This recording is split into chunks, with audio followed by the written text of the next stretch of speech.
Salam hörmətli izləyicilər, əziz biologiya sevərlər. Sizinlə heyvanlarda qan dövranının fəaliyyət blokunun sualını izah ilə qarşınızdayıq. Birinci sualda soruşur ki, qapalı və açıq qan dövranı.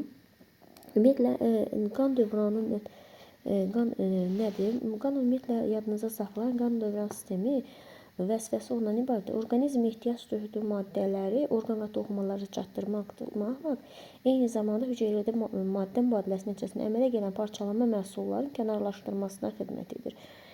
İki cür sistem var. Qapalı, açıq qapalı sistemdə qan ancaq damarlarla hərəkət edir.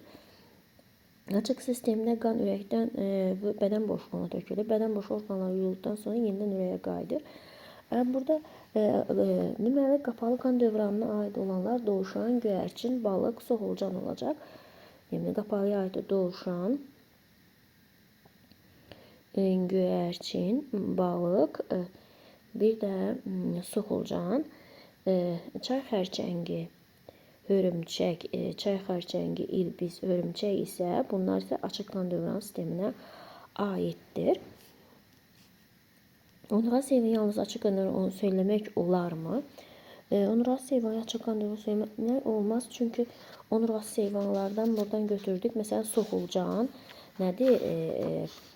Qapalı qan dövranına malikdir. Həmçinin başayaqlı molluskalardan da qapalı qan dövranına malik olan onurğasılar mövcuddur. Sizcə bu can hansı bədən ətraf mühitin temperaturundan asılıdır? Dovşan və göyərçinindən başqa digərlərinin bədən ətraf mühitinin temperaturundan asılıdır. Nəyə görə?